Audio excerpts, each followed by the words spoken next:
қай сабақ балалар? Әдебиетті оқу. Дайынбыз ба сабаққа?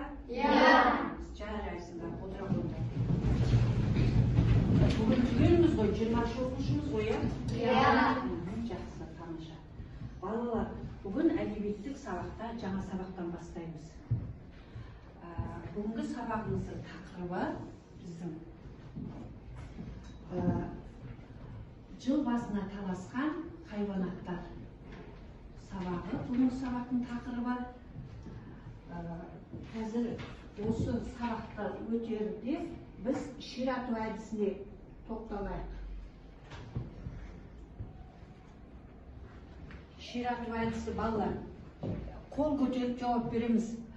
Осы жерде тұрған хайуанаттардың қайсы жыл басы? Кім айтады?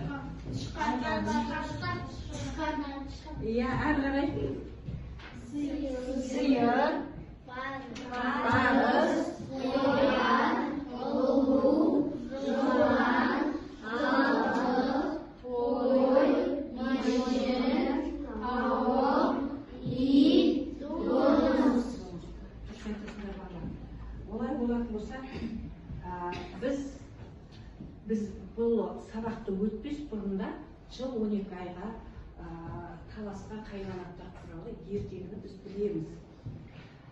Бізге сахналап көрсетпіз. Алдияр келе ғой, автор болады. Біз дайындалып кеттік қой балалар, иә? Әрі қарай өзіміз жалғастырамыз. Жыл басына таласқан жануарлар. Халық ертегісі. Авторы Мұрат Алдияр. 3-ші А сынып оқушыларының қойылымы. Ертеде 12 мүше жыл басы болуға таласыпты. Сонда жылқы айтыпты. Дауысын шығарма. Мен осы жақын қылам, күшімді болса көреді, сүтімді болса ішеді, қылмай шейін арқан жібеседі. Адамға менен пайдаланып жоқ, мен жыл ағасы мен болам. Түйе айтады. Жылқы жыл ағасы мен боламын, мен адамдардың жүгін көтеремін. Ал сен адамдардың ақысына су, шөп, арпа сұрап жеп ішесің. Мен жаздықта кездескеннің бәрін жеймін. Жусан болса жусан, жантақ болса жантақ. Су кездеспесе, су да ішпей жүре беремін. Жыл ағасы мен боламын. Адамдар мені итсе жегеді, сүтімді ішеді, құрт май жасайды. Мен жыл ағасы боламын. Қой айтады. Мен болмасам, киіз үйдің сыртын немен жағар еді. Менен арқан жеп еседі, менен құрт май алады. Мен метімді алып, пісіріп жейді. Жыл басы болуға мен лайықтымын. Барыс айтады. Тауық айтады. Мен болмасам, адамдар жұмыстарына кешігереді. Мен таң атты деп хабар беремін. Кеш батты деп тағы да хабар беремін. Жыл басы болуға мен лайықтымын. Ит айтады.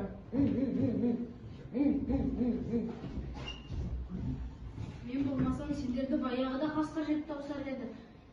Мен асылдап елге хабар беру. Жыл ағасы мен болам. Барыс. Қоян. Ұлу. Жылан.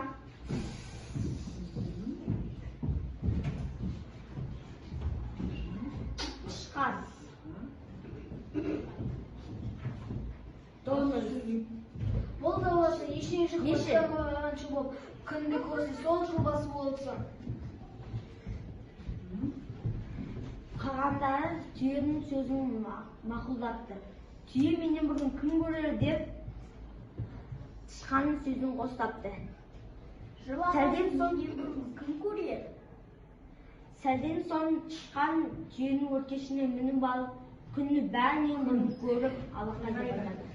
Мен бірінші болып күнді көрдім, мен көрдім. Жыл басы мен болуға лайықтымын, мен көрдім. Жыл ағасы мен болмасам кеттім. осылай. Осылай түйе ренжіп кетті. Түйе ойнап бойына сені. сеніп жылдамсып алыпты деген осыдан екен. Тамаша болды.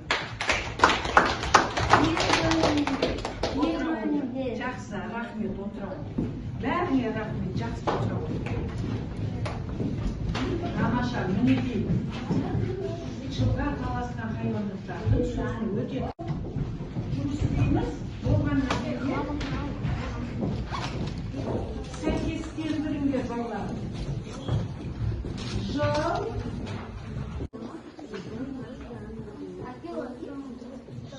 ата болған оқы.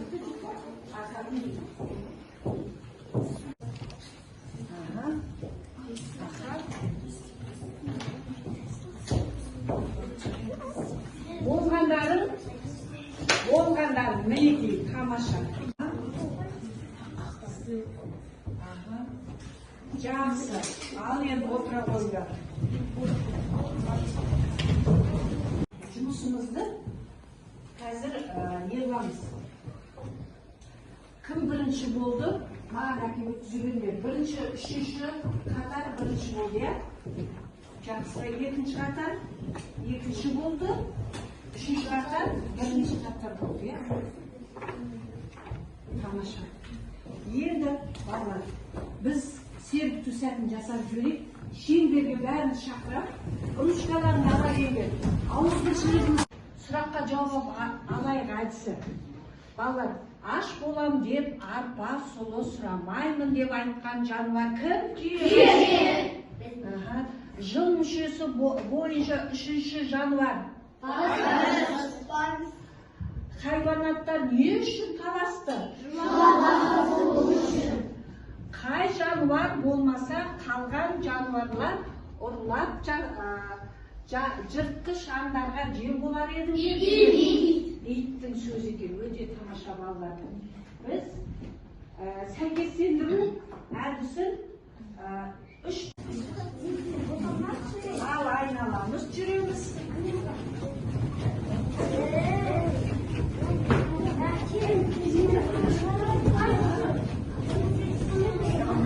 Қазір сұқпалар екен.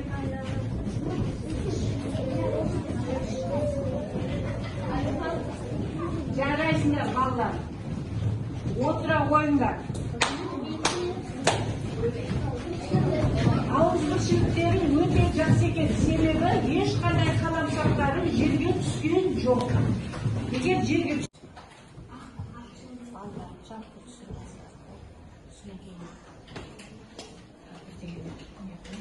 қаншамен жүрсіз?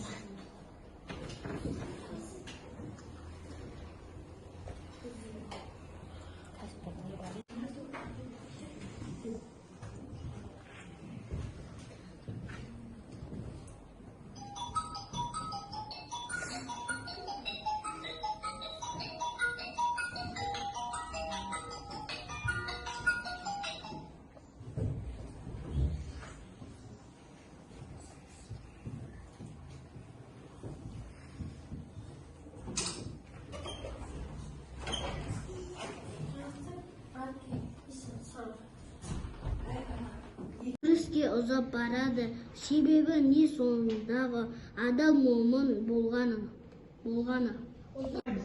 Жылқым жан-жағына елеңдеп, үзіп ішіп ішеді, тынық суға тереңдеп, жүзіп ішеді.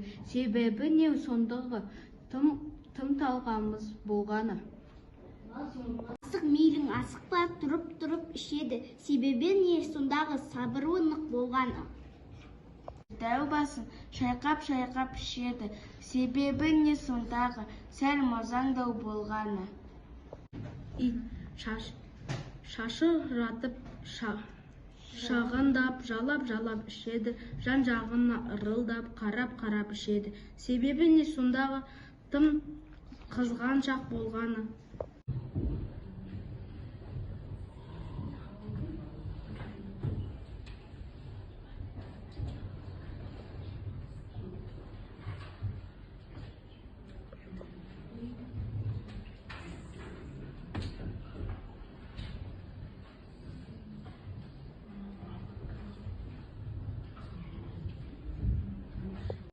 жан жағына елеңдеп үзіп ішеді, тұнық суға тереңдеп жүзіп ішеді. Себебі не сондағы тым салғанбас болғаны. Қой, бас алмастан сіміріп, демдер қанып алады, томпан жүгіріп, өріске ұзап барады. Себебі не сондағы адам момын болғаны. Түйе, ұзын мойнын қашыққа бұрып тұрып ішеді, асық мейлі асықпа тұрып ішеді. Себебі не сондағы сабырлы нұқ болғаны. Ешкі, қойлар менен таласып, иық қытасып ішеді, әркімге бір жанасып, тиіп қашып ішеді. Себебі не сондағы ұшып қонба болғаны. Сиыр, қара мұның айласын байқап ішеді, шаңырақ мүйіз дәу басын шайқап ішеді. Себебі не сондағы сәл мазамдау болғаны. Ит, шашыратып шығындап, жалап ішеді, жан жағына ырылдап, қарап ішеді. Себебі не сондағы тым қызғаншақ болған.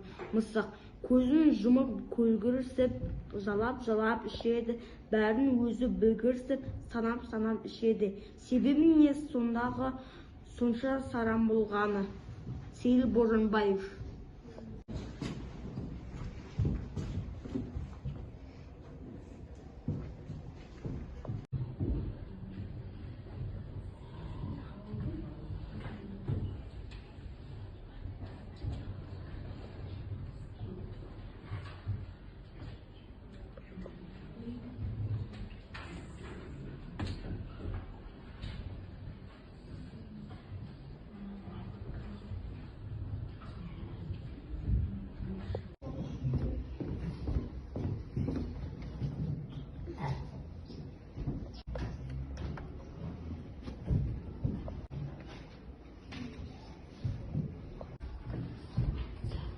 Ya ballar өздерін бағалап қойыңдар.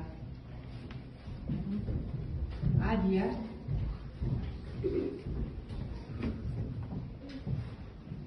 Мынаған ілесіңдер, мақұл ма? Бұны түсірмей.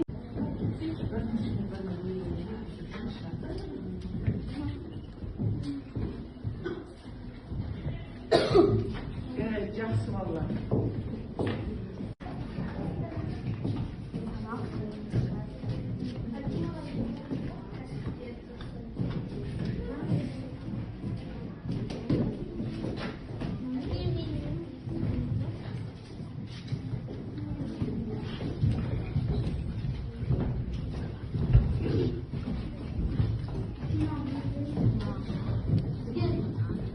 Балалар үйге тапсырма, жыл басына таласқан хайуандықтарды жақсылап оқып келеміз, мәнерлеп оқып келеміз. Жарай ма? Бүгін сабаққа өте жақсы қатыстыңдар. Рахмет.